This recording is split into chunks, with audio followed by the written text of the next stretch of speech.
Hello my dear students, welcome back to Pod Chemistry classes. This is not easy but double easy. ഏതായിരിക്കും എന്നായിരിക്കും നിങ്ങൾ ചിന്തിക്കുന്നതെങ്കിൽ നമുക്കറിയാം carbon and it's compounds എന്ന് പറഞ്ഞിരിക്കുന്ന ചാപ്റ്ററെ പറ്റി നമുക്ക് എല്ലാവർക്കും അറിയാം അല്ലേ. അപ്പോൾ അതിൽ എല്ലാവർക്കും അറിയാം, പക്ഷേ എഴുതാൻ ബുദ്ധിമുട്ടുള്ള ഒരു കാര്യമാണ് വളരെ ഈസി ആയിട്ട് ഈ ഒരു കുറഞ്ഞ സമയത്തിനുള്ള ലിമിറ്റഡ് ടൈമിനുള്ള നമ്മൾ ഡിസ്കസ് ചെയ്യാൻ പോകുന്നത്. So let's go. അപ്പോൾ മക്കളെ എല്ലാവർക്കും അറിയാം, നമ്മൾ ഓർഗാനിക് കെമിസ്ട്രിയിൽ പ്രൊപ്പീൻ എന്ന് പറഞ്ഞു കഴിഞ്ഞാൽ നമ്മൾ ഏറ്റവും കൂടുതൽ പ്രാക്ടീസ് ചെയ്യേണ്ടത് കണ്ടൻസ്ഡ് ഫോർമുലയിൽ എഴുതുക എന്നുള്ളതാണ് അല്ലേ. ഇപ്പൊ കണ്ടൻസ്ഡ് ഫോർമുലയിൽ ഒരു ഡൗട്ടും കൂടാതെ നിഷ്പ്രയാസം അല്ലെങ്കിൽ ഈസി ആയിട്ട് നമുക്ക് എഴുതാൻ കഴിയണം. എന്നാൽ മാത്രമേ കാർബൺ ആൻഡ് ഇറ്റ്സ് കോമ്പൗണ്ട്സ് വളരെ സ്മൂത്ത് ആയിട്ട് നമുക്ക് പഠിക്കാൻ കഴിയുള്ളൂ. അപ്പൊ ഇത് എഴുതാനുള്ള ഒരു ട്രിക്ക് ആയിട്ടാണ് നമ്മൾ വന്നിരിക്കുന്നത്. ഇപ്പൊ പ്രൊപ്പ് എന്ന് പറഞ്ഞു കഴിഞ്ഞാൽ നമുക്കറിയാം അതിൻ്റെ അകത്ത് എത്ര കാർബൺ ഉണ്ട്? 3 കാർബൺ ഉണ്ട് എന്ന് നമുക്കറിയാം.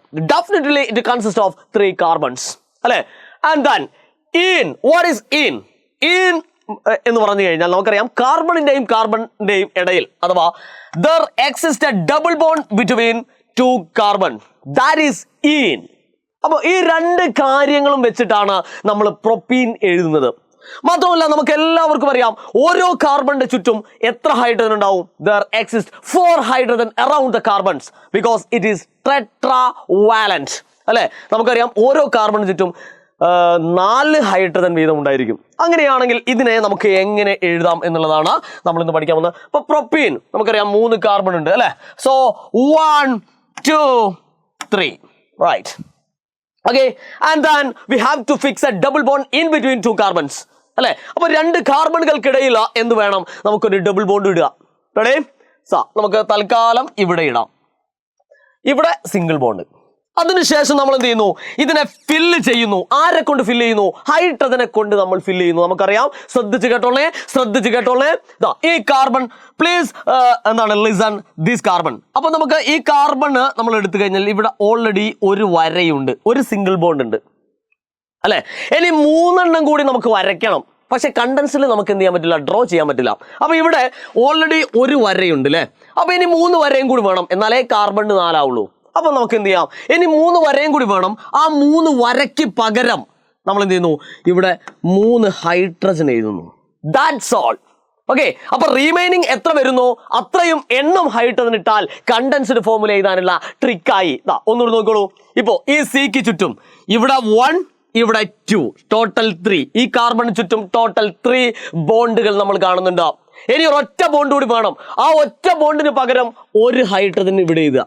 That's all. ക്ലിയർ?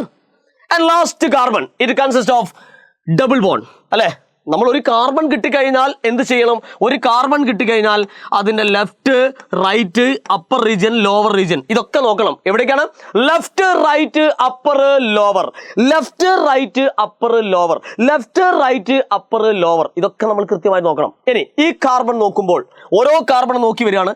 ഈ കാർബൺ നമ്മൾ കറക്റ്റ് ആയിട്ട് നോക്കുമ്പോൾ ഇതിന്റെ ലെഫ്റ്റ് സൈഡിൽ ഡബിൾ ഉണ്ട് അല്ലെ. ഇനി എത്ര എണ്ണോട് വേണം? ഇനി ഒരു 2 എണ്ണോടും വേണം അല്ലെ. റിമൈനിങ് 2 എണ്ണോട് വേണം. അതിന് പകരം നമ്മൾ ആ വരയ്ക്ക് പകരം ആ ഒരു 2 ഹൈഡ്രജൻ ഇട്ട് കൊടുക്കുന്നു. ക്ലിയർ ആണല്ലോ മക്കളെ? ക്ലിയർ ആണല്ലോ? And this is propene. അങ്ങനെയാണെങ്കിലോ നമുക്കൊന്ന് ട്രൈ ചെയ്യാം. പ്രൊപ്പൈൻ എങ്ങനെയാണ് എഴുതുക എന്നുള്ളത് നമുക്കൊന്ന് ട്രൈ ചെയ്യാം അല്ലെ. പ്രൊപ്പൈൻ. ഓക്കെ, സോ നമുക്ക് എന്ത് കിട്ടുന്നു? പ്രൊപ്പൈനിലെ പ്രൊപ്പ് എന്ന് പറയുമ്പോൾ 3 കാർബൺ 1 2 3 റെഡി അല്ലെ. ഇനി ഇവിടെ കാണുന്നത് അയൺ എന്നാണ്. അയൺ എന്ന് പറഞ്ഞു കഴിഞ്ഞാൽ definitely it consist of triple bonds അല്ലെ. നമുക്ക് ഇഷ്ടമുള്ള ഒരു സ്ഥലത്ത് ഒരു ട്രിപ്പിൾ ഇടുക, അതിനുശേഷം ഒരു സിംഗിൾ ഇടുക.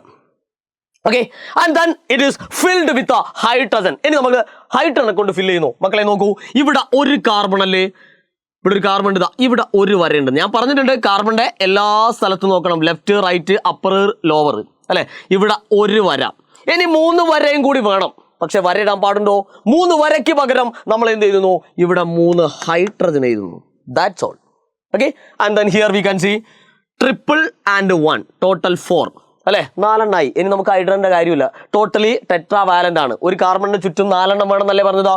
ഇവിടെ 3 ഉണ്ട്, ഇവിടെ 1 ഉണ്ട്. That's all. ഇനി ലാസ്റ്റ് കാർബൺ നോക്കൂ നിങ്ങൾ. ലാസ്റ്റ് കാർബണിലേക്ക് നോക്കുമ്പോൾ ഇവിടെ 3 ആണുള്ളത് അല്ലെ. ഇനി ഒന്നുകൂടി മതി. അതിന് പകരം നമ്മൾ ഒരു ഹൈഡ്രജൻ ഇട്ട് കൊടുത്താൽ മതി. That's all. ഓക്കെ, അപ്പൊ ഇങ്ങനെ ട്രിക്കി ആയിട്ട് ഓർഗാനിക് കെമിസ്ട്രി വളരെ ചുരുങ്ങിയ സമയം കൊണ്ട് പഠിക്കാൻ വേണ്ടിയിട്ട് നമ്മൾ CBSE എഡ്യൂപോർട്ട് ഒരുങ്ങുന്നു. മക്കളെ, ഇന്ന് കൃത്യം 7 മണിക്ക് നിങ്ങൾക്ക് എല്ലാ ഭാഗങ്ങളും കവർ ചെയ്യാനുള്ള ഒരു അടിപൊളി സ്റ്റഡി പ്ലാനുമായിട്ട് CBSE എഡ്യൂപോർട്ട് ലൈവിൽ വരുന്നുണ്ട്. മാത്രമല്ല, സ്റ്റഡി പ്ലാൻ കഴിഞ്ഞതിന് ശേഷം നമ്മൾ കാർബൺ ആൻഡ് ഇറ്റ്സ് കോമ്പൗണ്ട്സിലെ മുഴുവൻ കാര്യങ്ങളും ട്രിക്കി ഷോർട്ട് ടൈമിനുള്ളിൽ നമ്മൾ ഇന്ന് പഠിച്ചു തീർക്കും. ഓക്കെ, അപ്പൊ എല്ലാ കുട്ടികളും കൃത്യം 7 മണിക്ക് തന്നെ ലൈവിൽ എത്തിച്ചേരുക. അവിടെ വെച്ച് കാണാം. Good bye.